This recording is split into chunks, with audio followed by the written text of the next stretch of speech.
Gods and goddesses is the topic before us this morning. I do this about once a year. I revisit this idea because I think it is important. It's important because so much of our history and so much of who we are and so much of the world's story is influenced by notions and concepts of gods and goddesses. The deity, the supreme being, that which is wholly other. Well, I want to get to that for a moment, but I want to, because that is all speculation. It is like discussing a black cat in a dark room without any light, someone once said.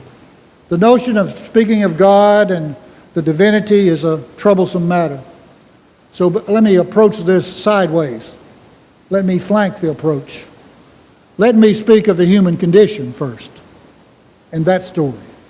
I know a little bit about that. I've been in clinical in that for about 66 years. I've been looking at it and participating in the human condition. And while I'm not a scholar, I have watched and learned and tried to understand who we are, who we human beings are. And to understand the divine, what that might be, we've got to begin with us. Now, I'm persuaded from the science that I can learn and do research that somewhere around 100,000 years ago, 65,000 years ago maybe, somewhere in Eastern Africa, our ancestor presented themselves. The human beings became a part of life's story, of the cosmos.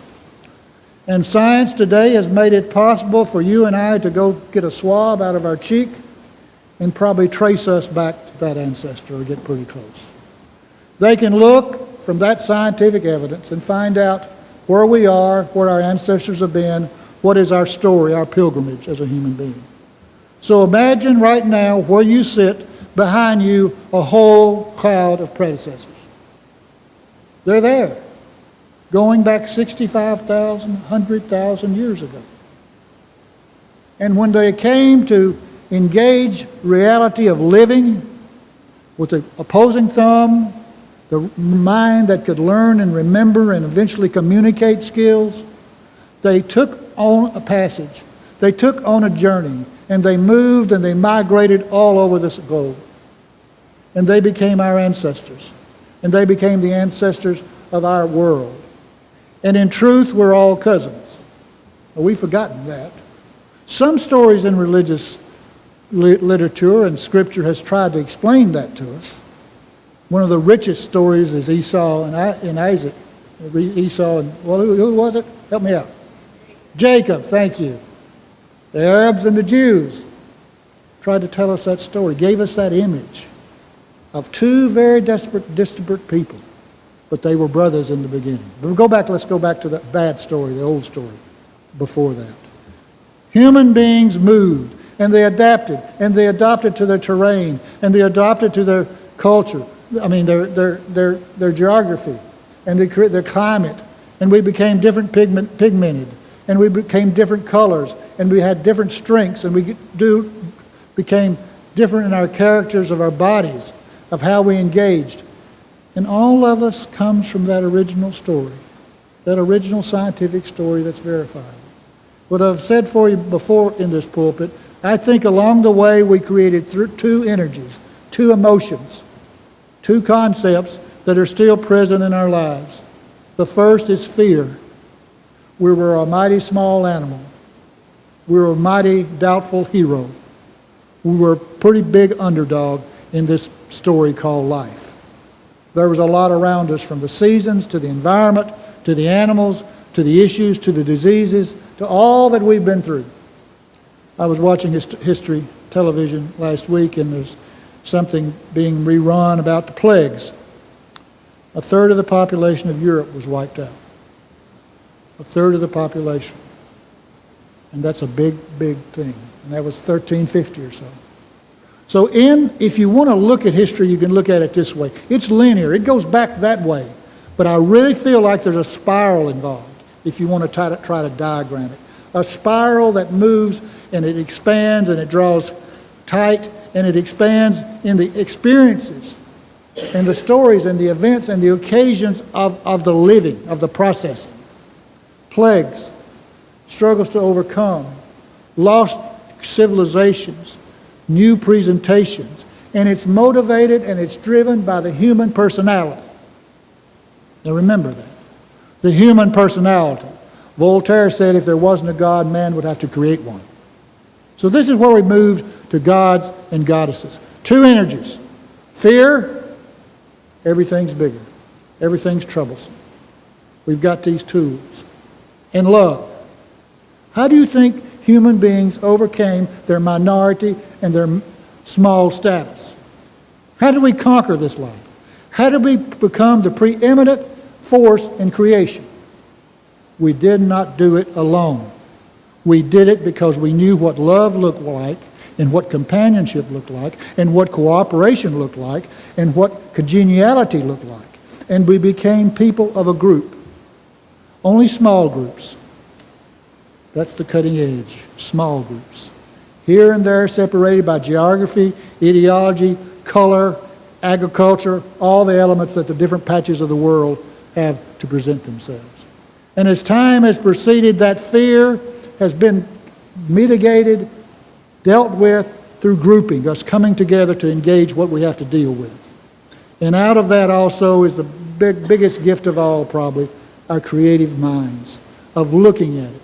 Imagine this, 50,000 years ago.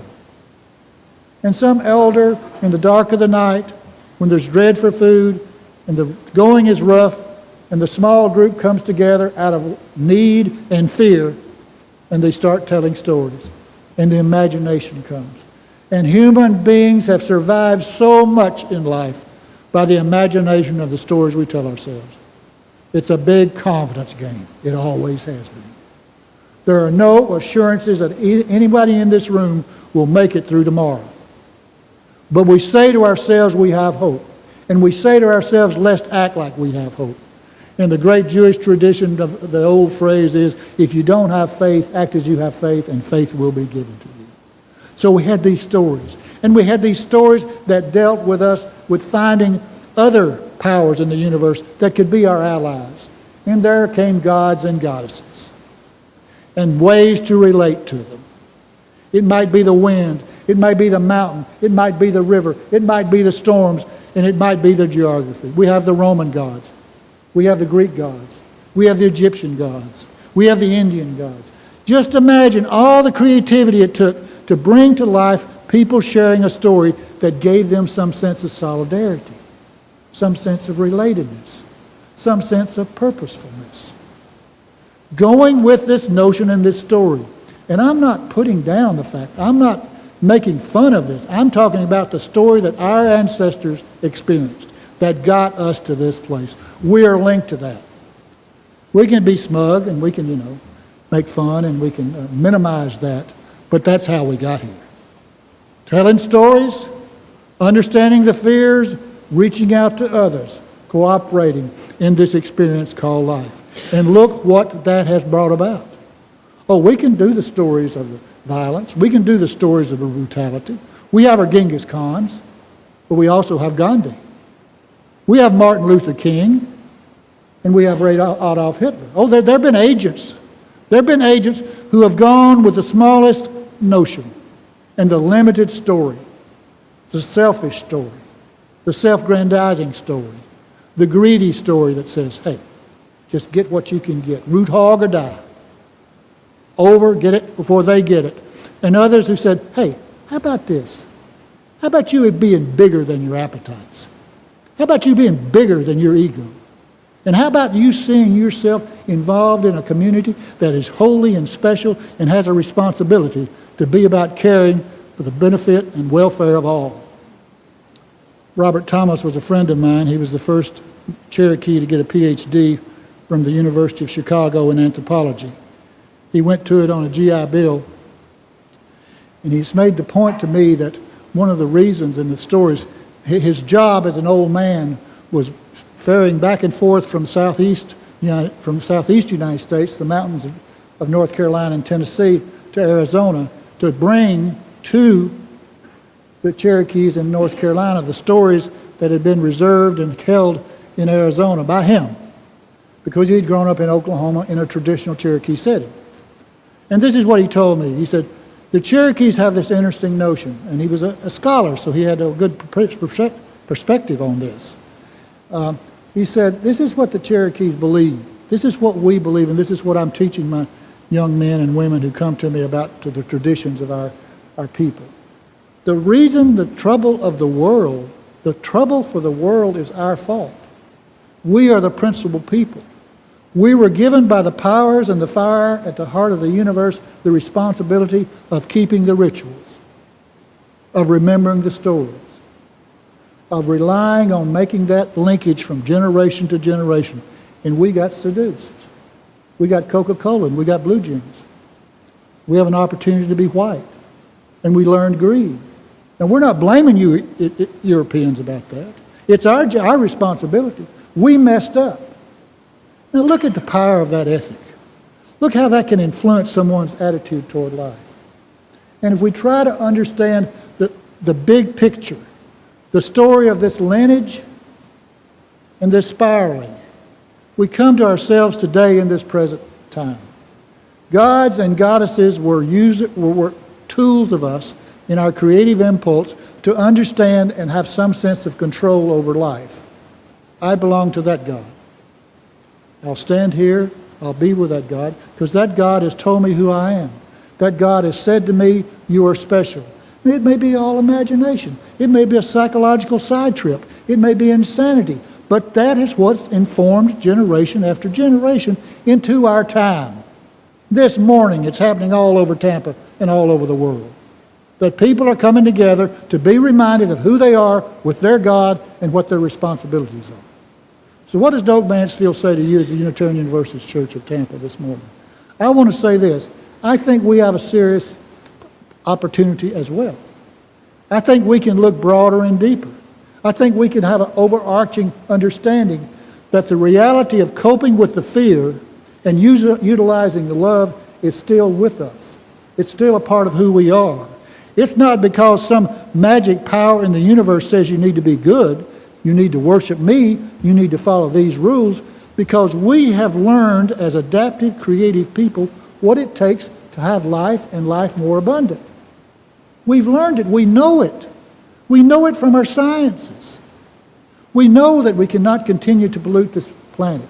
We know that we cannot continue to treat others as objects. We just haven't got there yet. So applying it in a real way. What do you think ISIS is about? What do you think about fundamentalist Christianity is about? What do you think about all these forces that resort somehow in violence to get their message across? It's out of their field. They're just striking out because the system that they've inherited has not worked for them. It's not working for them. The control doesn't happen because they have not adapted. They have not moved to the new reality that we're on this blue ball in the universe and relying on one another. We've got the tools. We've had the tools. We've had them for 100,000 years as human beings. And we've grown and renewed them and refined them and found new ones to move into a new reality. And we have to apply that. We have to apply that as a people. Now, that's a big story. That's grandiose philosophy. There's a new day coming and we're agents of that change. We've just got to be faithful to the process. We've got to understand it's hurtful. We've got to understand we're going to be misunderstood. We've got to understand that we're going to be lonely. But if we can say we stand on the side of love, in power through the idea of what's good for all of us, then society, then life and culture, well, I think, this is my faith position now, I think and I feel must move that way because I firmly believe that life is of life. It's not suicidal. Life is not suicidal. We're agents of hope and we're agents of possibility. We've done it for 100,000 years. Can we do it in the future? Well, the reality right now is we've become so dang smart and so dang capable that we got to figure out a new story. We got to figure out a new ideal that'll put us in the same place with one another to say to the people around the world who think very differently from us, who develop an economic system very different from us, who've created a system. What is your bottom line? What can we negotiate about? Can we negotiate about our children? Can we negotiate about our legacy? Do you want to be remembered? Do you want to be a link in the great chain of becoming, as someone said. That's what we're about. Gods and goddesses serve the purpose of give us direction. We're orphans now. We're orphans now. We're out here without God pushing us up. We're out here saying thanks for the memories. And we're moving now into a new realm. We're in a new frontier, truly, of possibility and struggle. And the struggle we live in our 60 or 80 or 100 years is a part of the linkage. And it moves society. It moves culture. And thank goodness I think we're in a process of being a part of the good part of that, the healthy part of that, the linkage that moves it on toward a purpose that is good and noble. It's always a struggle. Now, what does it mean individually, each of us?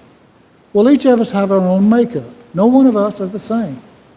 We basically have the same patterns of makeup, but the energies and the influences of our lives, the genes that have possessed us, it can be from depression, it can be from baldness, it can be from obesity, it can be all those things sort of influence who we are. So the power and the beauty of our living and the possibility of our individual lives is that we have a brain and we have emotions. And most of us can be treated. Most of us can understand what we're made up of, who we are and how we are. And if it's not comfortable for us and if it's not satisfying for us, we can move past that or struggle to move past that. But it only comes together. It only comes together.